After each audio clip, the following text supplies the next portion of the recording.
Disconnection approach में order of events वाले में लास्ट गाइडलाइन हमारे पास है कि ortho and para substituents is involve one strategy में avoid separation of the isomers.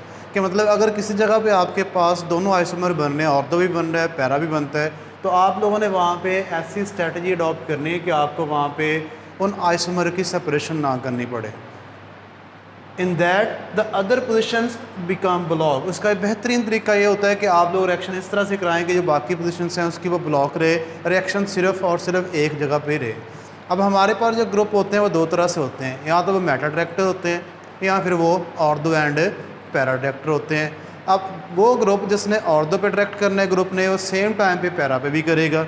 अब ऑर्थो वाला भी वहाँ पे प्रोडक्ट आएगा हमारे पास और पैरा वाला भी आएगा। अब दोनों को वहाँ पे हमें जब रिक्वायर हमें सपोज करें ऑर्थो वाला चाहिए तो हमें वहाँ पे उसको सेपरेट करना पड़ेगा। तो इस गाइडलाइन का मतलब है कि आप लोगों ने वहाँ पे इस तरह की स्ट्रेटजी अडॉप्ट करनी है कि वहाँ पे आपको दोनों आइसोमर को सेपरेट ना करना पड़े, सिर्फ़ और सिर्फ आपके पास एक ही आइसोमर बने। उसका बेहतरीन तरीका क्या होता है कि आप बाकी जो पोजीशंस होती हैं उसको ब्लॉक कर दें। ठीक है, अब इस तरह हमारे पास ये वाला एग्जांपल है। अब इसके ऊपर OH है, दो नाइट्रो ग्रुप लगे हुए हैं, साथ ये वाला अल्काइल ग्रुप लगा हुआ है, बल्कि अल्काइल ग्रुप लगा हुआ है। अब हम लोगों ने एक गाइडलाइन पढ़ी थी स्टार्ट में कि अगर एक ही रिंग के ऊपर डिफरेंट ग्रुप्स लगे हुए हैं तो हम लोगों ने कोशिश करनी है कि हम लोग जो इलेक्ट्रॉन विड्रॉइंग ग्रुप होते हैं सबसे पहले उनको डिस्कनेक्ट करें, उसके बाद जो बाकी होंगे उनको डिस्कनेक्ट कर लेते हैं। इस लिहाज से अगर आप लोग नाइट्रो को पहले डिस्कनेक्ट करते हैं और इस डिस्कनेक्शन को अगर आप लोग लेके नेक्स्ट चलते हैं तो नेक्स्ट हम लोग देखते हैं कि हमें वहाँ पे किस किस्म की प्रॉब्लम्स आती हैं, और ये वाला उस प्रॉब्लम्स को सॉल्व का सलूशन हमें बताता है। क्योंकि एक गाइडलाइंस जो होती है, जितनी मतलब हमारे पास टोटल 9 गाइडलाइंस हैं, वो सारी की सारी आप लोग एक मालिक्यूल के ऊपर नहीं अप्लाई कर सकते। मतलब अगर कोई बंदा कहे कि मैंने ये 9 गाइडलाइंस कर ली है तो इसके बाद मैं जितना जैसा मर्जी ऑर्गेनिक कंपाउंड आ जाए तो उसके ऊपर मैं लगा दूँ 9 की 9। हर एक गाइडलाइन सिर्फ़ और सिर्फ एक कंपाउंड के लिए होती है, फिर हम लोग उसको लेके आगे चल रहे होते हैं। अब ऐसा नहीं कहा जा सकता कि हम लोग 9 गाइडलाइंस जो हैं वो हर जगह पे वही अप्लाई करते रहें। जिस तरह से हमारे पास इधर होगा कि आप लोगों ने एक गाइडलाइंस पहले पढ़ी हुई है कि मोस्ट इलेक्ट्रॉन विड्रॉइंग ग्रुप को आप लोग डिस्कनेक्ट कर दें, तो बाद में आप लोग बाकी ग्रुप को डिस्कनेक्ट करें। पहले हम लोग इस मालिक्यूल को जो हम लोगों ने पहले गाइडलाइंस पढ़ी हुई है उसके लिहाज से हम लोग लेके चलते हैं। तो हम लोग क्या करते हैं कि सबसे पहले आप इन नाइट्रो को दोनों को डिस्कनेक्शन कर देते हैं, क्योंकि हमें पता है हम लोग नाइट्रेशन से इसको बना सकते हैं। जब इसकी आपने डिस्कनेक्शन कर दी है तो आपके पास जो मालिक्यूल बचेगा वो कुछ इस तरह से आ जाएगा। वहाँ पे इस जगह पे आपके पास ये वाला अल्काइल ग्रुप आ गया, ये बल्कि अल्काइल ग्रुप हमारे पास वहाँ पे लगा हुआ है, साथ OH था, और ये वाले दोनों ग्रुप वहाँ से आपने डिस्कनेक्ट कर दिए। हमें पता है हम लोग कैसे लेके आ सकते हैं, इसको नाइट्रेशन से लेके आ सकते हैं। और उसके बाद आप लोगों ने इसकी डिस्कनेक्शन कर दी, हम लोग फ्राइडल क्राफ्ट अल्काइलेशन से इसको बना सकते हैं, क्योंकि अल्काइल ग्रुप हमारे पास है। तो हमारे पास ये चीज़ आ चुकी है। फिनोल हमारे पास स्टार्टिंग मटेरियल आ गया है। ठीक है, हम लोगों ने पहले इसको डिस्कनेक्ट कर दिया, उसके बाद हमने इसको डिस्कनेक्ट कर दिया। अब जब हम लोग इसको बनाते हैं, स्टार्टिंग मटेरियल हमारे पास कौन सा है? फिनोल है। फिनोल को लेके सबसे पहले आप लोग क्या करेंगे, उसकी अल्काइलेशन करेंगे। आपके पास ये वाला जो स्टार्टिंग मटेरियल है फ्राइडल क्राफ्ट अल्काइलेशन से आप लोग इसको बनाते हैं, क्योंकि हम लोग जब भी अल्काइल ग्रुप लगाना होता है बेंजीन रिंग के ऊपर, हम लोग वहाँ पे कौन सा रिएक्शन इस्तेमाल करते हैं? फ्राइडल क्राफ्ट अल्काइलेशन इस्तेमाल करते हैं। अब ये वाला हमारे पास एक बल्कि ग्रुप है, और दो पोजीशंस पे जब आएगा, ठीक है, इस ग्रुप की स्टेरिक हिंड्रेंस की वजह से, क्योंकि ये खुद काफ़ी बल्कि है, तो क्या करेगा, इसकी कोशिश होगी कि किस जगह पे जाए, वो पैरा पे जाए। तो वहाँ पे हमारे पास दोनों प्रोडक्ट बनेंगे, ऑर्थो भी बनेगा और पैरा भी बनेगा। ठीक है, और पैरा की कंसनट्रेशन हमारे पास वहाँ पे ज़्यादा होगी। ये हमारे पास ऑर्थो वाला बन गया है। इसी तरह से इसके साथ हमारे पास कौन सा बनेगा? पैरा वाला भी बनेगा, और वहाँ पे जो पैरा हमारे पास प्रोडक्ट बनेगा उसकी कंसनट्रेशन वहाँ पे हमारे पास ज़्यादा होगी। अब ये हमारे पास दो वहाँ पे प्रोडक्ट बनेंगे। अब दोनों आइसोमर बन गए। हमें कौन सा चाहिए था? हमें चाहिए था ये वाला ऑर्थो वाला। अब हम क्या करेंगे, यहाँ से इनको सेपरेट करेंगे। अब इसमें से हमारे पास ये वाला मेजर प्रोडक्ट होगा और ये वाला हमारे पास माइनर होगा। लेकिन आम रिएक्शंस में हमारे पास ऑर्थो वाला ज़्यादा होता है, क्योंकि उसकी परसेंटेज रिएक्शन की ज़्यादा होती है, पैरा वाले की कम होती है। इसमें क्या सीन है, इसमें ये वाला एक बल्कि ग्रुप है।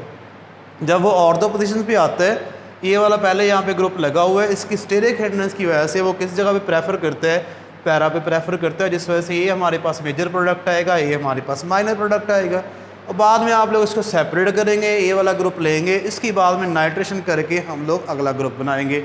अब ये स्ट्रेटजी कहती है कि अगर आपके पास इस तरह की कंडीशन है कि आप लोगों को वहाँ पे दो आइसोमर जो ऑर्थो और पैरा बन रहे हैं उनको वहाँ पे सेपरेट करना पड़ रहा है, तो आप लोगों ने इस तरह की स्ट्रेटजी अप्लाई करनी है कि आप लोगों को वहाँ पे दोनों आइसोमर में से सिर्फ़ और सिर्फ आपके पास एक आइसोमर बने, मतलब आपको सेपरेट ना करना पड़े। उसके लिए हम लोग इस स्ट्रेटजी को चेंज करते हैं। मतलब हम लोगों ने यहाँ पे क्या किया था, पहले नाइट्रो को डिस्कनेक्ट किया था, हम लोग पहले अल्काइल ग्रुप को डिस्कनेक्ट करते हैं, फिर हम लोग इस स्ट्रेटजी को लेकर चलते हैं। ये तो हम लोगों ने किया जो हम लोगों ने पहले पढ़ी हुई थी, ठीक है, कि सबसे पहले आप लोग जो मोस्ट इलेक्ट्रॉन विड्रॉइंग होते हैं उसके लिए से आप उसको डिस्कनेक्ट करके नेक्स्ट आगे लेके चलते हैं। अब हम लोगों ने क्या करना है कि सबसे पहले हम लोग इस अल्काइल ग्रुप को डिस्कनेक्ट करते हैं। जब अल्काइल ग्रुप की आप डिस्कनेक्शन करेंगे इस जगह से, तो आपके पास बाकी ये वाला रीजन्स आ जाएगा, साथ आ जाएगा OH, इस जगह पे नाइट्रो लगा हुआ है एक, और एक इस जगह पे लगा हुआ, एक ऑर्थो पे है और एक कहाँ पे है, पैरा पे है। और बाद में हम लोग इसकी यहाँ से डिस्कनेक्शन करके वापस आप लोग नाइट्रेशन से लेके आएंगे, तो आपके पास स्टार्टिंग मटेरियल कौन सा आ गया है, फिनोल आ चुके हैं। अब हम लोग इसका जब बनाते हैं हमारे पास सबसे पहले क्या आएगा, फिनोल आएगा, और इसकी आप लोग सबसे पहले क्या करेंगे, नाइट्रेशन करेंगे। उसके लिए हम लोग इस्तेमाल करते हैं नाइट्रिक एसिड, और साथ इस्तेमाल करते हैं हम लोग सल्फ्यूरिक एसिड इस्तेमाल कर रहे हैं। जब आप लोग नाइट्रेशन करेंगे तो इसकी नाइट्रेशन सिर्फ और सिर्फ ऑर्थो पे होगी और पैरा पे होगी, मतलब एक ऑर्थो पोजिशन पे होगी और एक पैरा पे।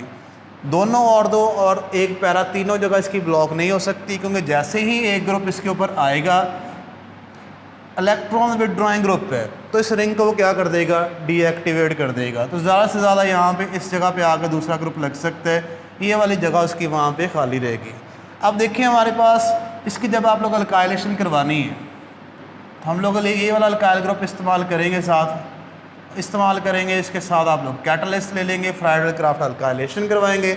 अब सिर्फ़ और सिर्फ इसके पास एक ही जगह बाकी बची है जिस जगह पे वो आ सकता है, बेशक वहाँ पे स्टेरिक हिंड्रेंस हो या ना हो, अगर प्रोडक्ट बनेगा तो सिर्फ़ और सिर्फ इसके आने के लिए एक ही जगह बाकी बची है, बाकी दोनों पोजीशंस उसकी क्या हैं, ब्लॉक है। अब ये वाली उसने बात कही थी कि हमारे पास उस वक्त स्ट्रैटेजी क्या होती है कि जो बाकी पोजीशंस हैं, अदर पोजीशंस बिकम ब्लॉक्ड, के बाकी पोजीशंस को आप लोग क्या कर लें, वहाँ पे ब्लॉक कर लें। उस वक्त आपके पास सिर्फ़ और सिर्फ एक ही आइसोमर बनेगा। जब आप लोग इसकी अल्काइलेशन करवाएंगे तो उस वक्त आपके पास ये वाला प्रोडक्ट बनेगा, क्योंकि एक और दो ये वाली पोजीशन और पैरा ये वाली पोजीशन उसकी पहले ही ब्लॉक है, उसके पास सिर्फ़ और सिर्फ कौन सी जगह बच जाती है, सिर्फ़ और सिर्फ यही जगह उसके पास बचती है जिस जगह पे वो आ सकता है। अब ये हमारे पास हमारा कोरस्पॉन्डिंग टारगेट है, मालिक्यूल है। गाइडलाइन नंबर 9 हमारे पास थी कि अगर हमारे पास वहाँ पे ऑर्थो और पैरा दोनों वहाँ पे मिक्सर बन रहे हैं, तो हम लोगों ने कोशिश करनी है कि आप लोग कोई ऐसी स्ट्रैटेजी अडॉप्ट करें कि वहाँ पे आपको सेपरेशन ना करनी पड़े। उसका बेहतरीन तरीका क्या होता है कि आप लोग उस मालिक्यूल की डिस्कनेक्शन इस तरह से करें कि जब आपके पास वो मिक्सचर वाली बात आए तो बाकी जो उसकी पोजीशंस हैं वो ब्लॉक हों, सिर्फ़ और सिर्फ हमारी रिक्वायर्ड पोजीशन है वही वाली एम्प्टी रहे, जिस तरह से हम लोगों ने इधर की है। यहाँ पे हम लोगों ने पहले नाइट्रो ग्रुप को डिस्कनेक्ट करके देखा, उस वक्त हमें वहाँ पे दो मिक्सर बनने थे, ऑर्थो वाला भी बनना था और पैरा वाला भी। पैरा वाला वहाँ पे ज़्यादा बनना था, ऑर्थो वाला कम बन रहा था। फिर हम लोग उसको सेपरेट करके फिर आगे फर्दर रिएक्शन करवाते। लेकिन अगर आप लोग इस अल्काइल ग्रुप को पहले डिस्कनेक्ट कर दें, जिस ग्रुप को हम लोग पहले डिस्कनेक्ट करते हैं उसको हम लोग लास्ट पे ऐड करते हैं, मतलब यहाँ पे आप लोगों ने अल्काइल ग्रुप को पहले डिस्कनेक्ट किया है, यहाँ पे आप लोगों ने बाद में उसको ऐड किया है, क्योंकि डिस्कनेक्शन और सिंथेसिस एक दूसरे का रिवर्स प्रोसेस होती हैं। तो हम लोग पहले इसको डिस्कनेक्ट करेंगे, उसके बाद हम लोग इनकी डिस्कनेक्शन करेंगे। जब आप लोग उसको बनाते हैं तो पहले जब नाइट्रेशन करते हैं, नाइट्रेशन एक ऑर्थो पे और एक पैरा पोजिशन पे उसकी होगी, थर्ड पोजीशन पे हो ही नहीं सकती, क्योंकि देखिए ये दो इलेक्ट्रॉन पे ड्राइंग ग्रुप साथ लग चुके हैं, वो डीएक्टिवेट हो चुकी है। तो ये पोजीशन उसकी कौन सी है, सिर्फ और सिर्फ एम्प्टी है। जब आप लोग उसकी फ्राइडल क्राफ्ट अल्काइलेशन करवाते हैं तो सिर्फ और सिर्फ उसके लिए कौन सी जगह बच जाती है, एक ही जगह बच जाती है जिस जगह पे वो वहाँ पे आके लग सकते हैं, और हमारे पास यहाँ पे सिर्फ और सिर्फ एक ही आइसोमर बन रहा है। अब ये वाला आइसोमर हमारे पास कौन सा है, R2 आइसोमर है, वहाँ पे हमारे पास पैरा आइसोमर नहीं बन रहा।